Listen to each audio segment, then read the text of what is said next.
स्वाध्याय शब्द का इस्तेमाल कर। तो जब महर्षि यास्क के अनुसार हम स्वाध्याय शब्द का अर्थ देखते हैं, तो इसका मतलब है कि अच्छी प्रकार से वेद का अध्ययन करना।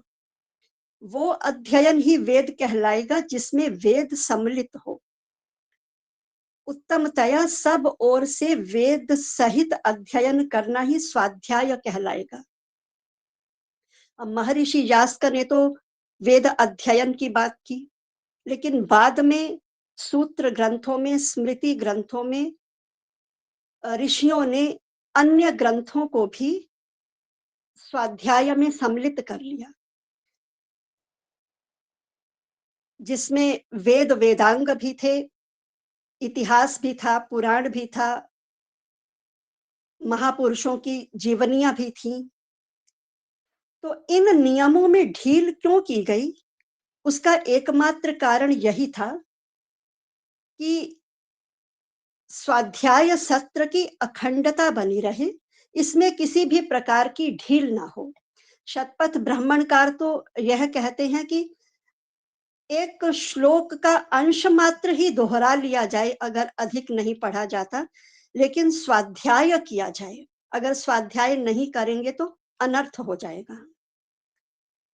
एक समय था जब हमारी आर्यावर्त भूमि वेद के नाम से जानी जाती थी।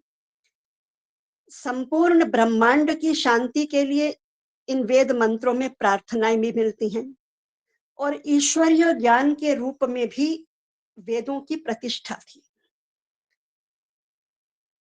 लेकिन आजकल यह आवाज सुनने को मिलती है कि वेद ईश्वरीय ज्ञान कैसे हो सकता है।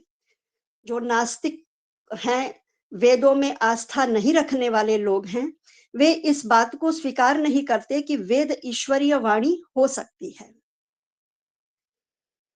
कुछ इस तरह की वीडियोस भी सुनने को मिली, कुछ लोगों से बातें भी हुई, उन्होंने भी ये कहा कि ईश्वरीय ज्ञान कैसे हो सकता है। अगर ये वेद हमारे पास मौजूद हैं तो इसकी रचना कभी ना कभी तो किसी ने की होगी।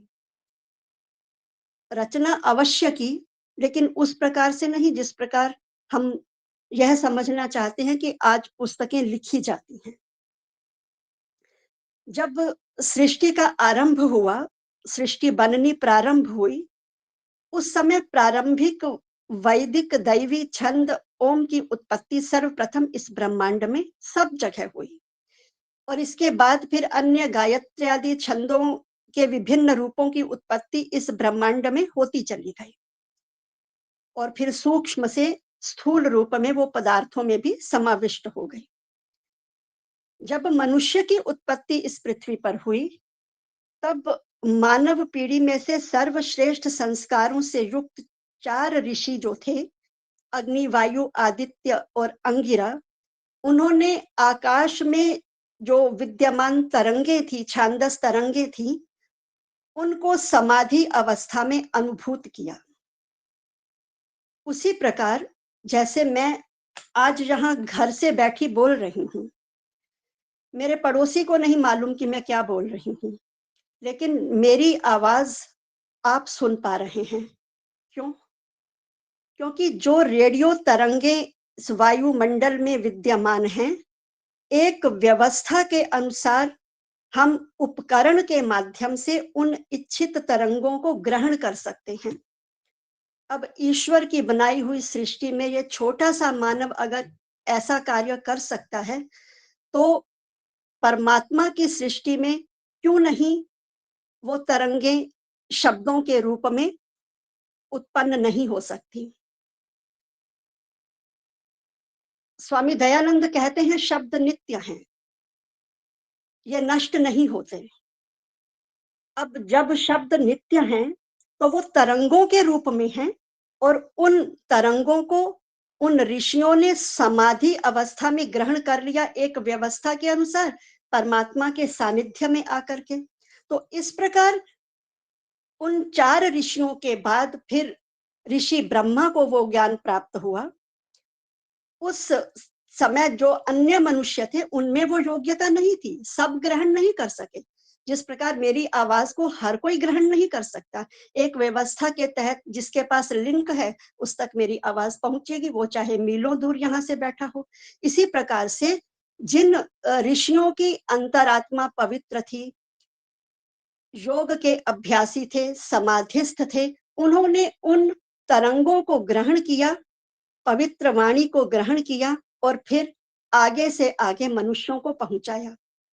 इस प्रकार हम ये मान सकते हैं कि परमात्मा ने उन ऋषियों के माध्यम से हमें ज्ञान दिया। परमात्मा स्वयं एक आकार के रूप में हमारे सामने नहीं आया, लेकिन उन ऋषियों के माध्यम से हम तक ज्ञान पहुंचाया, क्योंकि हम उसकी सृष्टि का अंश हैं।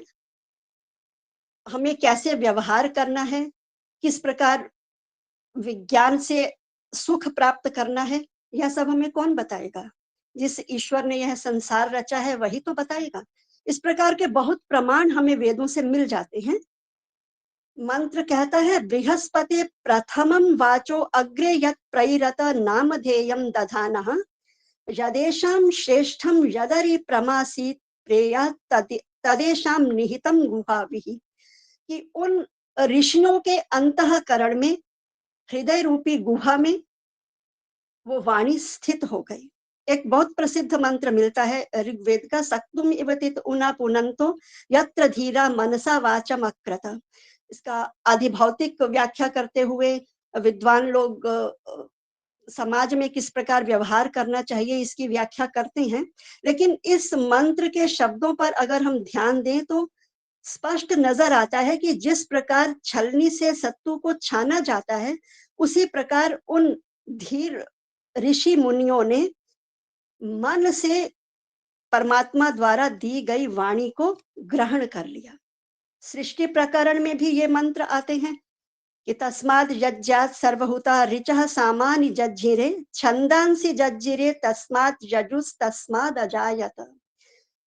उस परमात्मा के द्वारा जब इस सृष्टि का यज्ञ किया गया, उससे ऋग्वेद की ऋचाएं उत्पन्न हुई, सामवेद के मंत्र उत्पन्न हुए, अथर्व वेद के मंत्र उत्पन्न हुए, यजुर्वेद उत्पन्न हुआ। स्पष्ट मंत्र हैं, लेकिन कोई आक्षेप कर सकता है कि ये स्वयं लिखे गए मंत्र हैं। लेकिन जब ऋषियों ने इस वाणी को ग्रहण किया तो यह स्पष्ट संकेत देता है कि वेद ब्रह्मांड की भाषा है। क्योंकि ये ब्रह्मांड की भाषा में लिखे गए हैं तो इसलिए ये वेद संपूर्ण ब्रह्मांड के प्राणियों के हो गए। वैदिक संस्कृति सृष्टि की भाषा है, तो वेद में विज्ञान की बात है जिसके ऊपर सबका अधिकार है। ये सब लोगों के लिए है, सबके मानने के लिए है, सबके जानने के लिए, सबको जानना चाहिए। वेद में जो विज्ञान की बात आती है उससे हमें परहेज है, लेकिन जो विज्ञान पढ़ाया जाता है उसको सब मानते हैं। ना उस पर मुसलमान का विरोध है, ना ईसाई का विरोध है। हम कहते हैं अणु परमाणुओं से यह संसार बना है, पार्टिकल्स हैं, क्वार्क हैं, सब अध्ययन करते हैं, कोई विरोध नहीं है। प्रोटॉन, न्यूट्रॉन, इलेक्ट्रॉन सब मानते हैं, इस बात को मानते हैं। सृष्टि का निर्माण हुआ है, संसार को चलाने में इनकी भूमिका है, ये भी मानते हैं, कोई विरोध नहीं है। और हमारा शरीर भी इन्हीं पदार्थों से बना है, कोई विवाद नहीं करता, सब मानते हैं। रसायन शास्त्र, भौतिक शास्त्र सब पढ़ेंगे, किसी को कोई विरोध नहीं है। यही बात वेद में कही गई है। जब वेद की बात करते हैं तो सबको विरोध है। किसी मजहब को विज्ञान से, आधुनिक विज्ञान से कोई विरोध नहीं है, लेकिन यही ज्ञान जब वेद में आता है तो सबको विरोध करना होता है, क्योंकि बात हिंदुत्व की आ जाती है, फिर उसे कोई अपनाना नहीं चाहता। अब जो वेद पाठी ब्राह्मण हैं वो भी कम होते जा रहे हैं, क्योंकि वेद पाठ ने ही इस वेद को सुरक्षित रखा हुआ है। वेद पाठ नहीं होगा तो फिर आगे वेदों के मंत्रों के अर्थ जानने की जिज्ञासा कैसे हो जाएगी।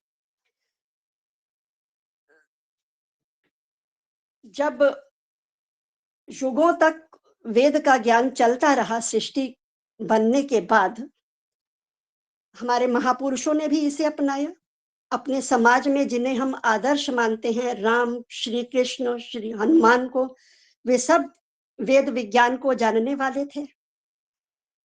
महर्षि वाल्मीकि श्री राम के लिए कहते हैं कि वो वेदांग विज्ञाने धनुर्वेदे च निष्ठितः।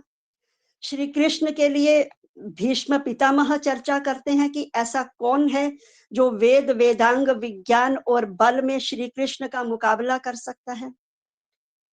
हनुमान चालीसा का बहुत प्रचलन है। जय हनुमान ज्ञान गुण सागर, जय कपीश तिहुँ लोक उजागर। हम बोलते हैं ज्ञान और गुण के वो सागर थे, ज्ञान का सागर थे। विद्यावान गुणी अति चातुर, राम काज करिबे को आतुर। वो विद्वान थे।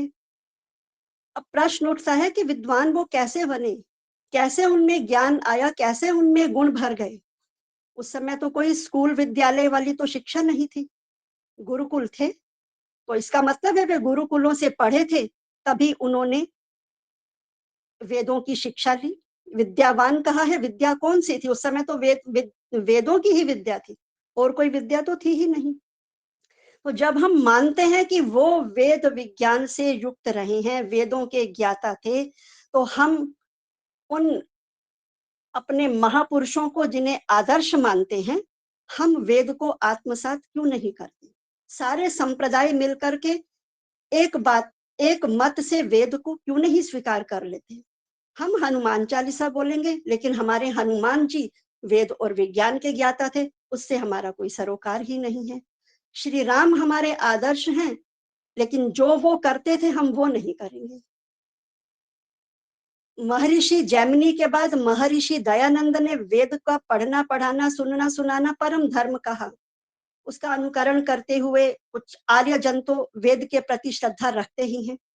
आदि गुरु शंकराचार्य ने विद्या का प्रदीप कहा, वेद को अपौरुषेय कहा। आदि गुरु शंकराचार्य के मतानुयायी आदि गुरु शंकराचार्य को छोड़ करके वेद के ऊपर क्यों नहीं आते?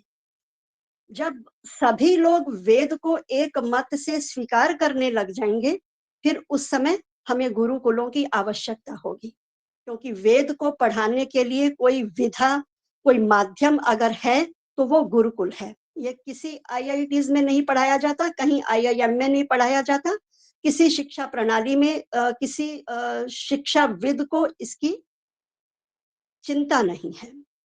तो जब हम वेद को एक मत से स्वीकार कर लेंगे, फिर हमें आवश्यक रूप से गुरुकुलीय शिक्षा प्रणाली की आवश्यकता महसूस होने लगेगी, वेद के विद्वानों की आवश्यकता महसूस होने लगेगी।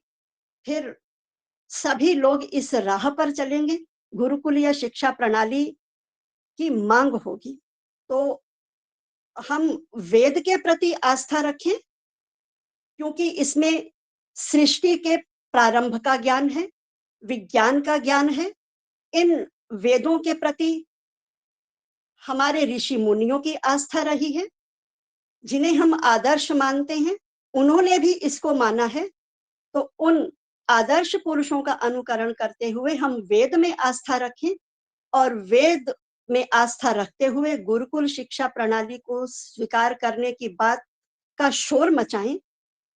वेद का शोर मचेगा तो ऐसा हो ही नहीं सकता कि गुरुकुलीय शिक्षा प्रणाली को कोई नकार देगा, क्योंकि वही एक माध्यम है जो हमें वेद पढ़ा सकेगा। तो परमात्मा हमें वह सद्बुद्धि दे, हमारे संपर्क में आने वाले लोगों को सद्बुद्धि दे, कि हम वेद की महत्ता को समझ सकें और फिर गुरुकुलीय शिक्षा प्रणाली की ओर अपनी दुंदुभी बजा सकें। मैं इन्हीं शब्दों के साथ अपनी बात को समाप्त करती हूँ। आचार्य जी, मेरी बात में कोई संशोधन या परिवर्धन करना होगा तो आप कृपया उसे करें। ओम शांति। ओम जी। बहन डॉक्टर संध्या जी का हार्दिक धन्यवाद। बहुत सुंदर शब्दों का प्रयोग करते हुए और वेद और गुरुकुल की महत्ता को आपने प्रकट किया। इसमें जो प्रमाण हैं, वेद मंत्रों के अनेक प्रमाण आपने प्रस्तुत किए। बहुत ही सुंदर और सरल सुगम भाषा में, सबकी समझ में आने योग्य भाषा में आपने सारी बात को बहुत सुंदर ढंग से, स्पष्ट रूप से प्रकट किया। उसके लिए हार्दिक धन्यवाद। हम में से कोई जो विषय चल रहा है अथवा जो पीछे विषय चले हैं गुरुकुल से संबंधित और या प्रचार से संबंधित, उस विषय में कोई बात रखना चाहें तो कृपया बोल सकते हैं।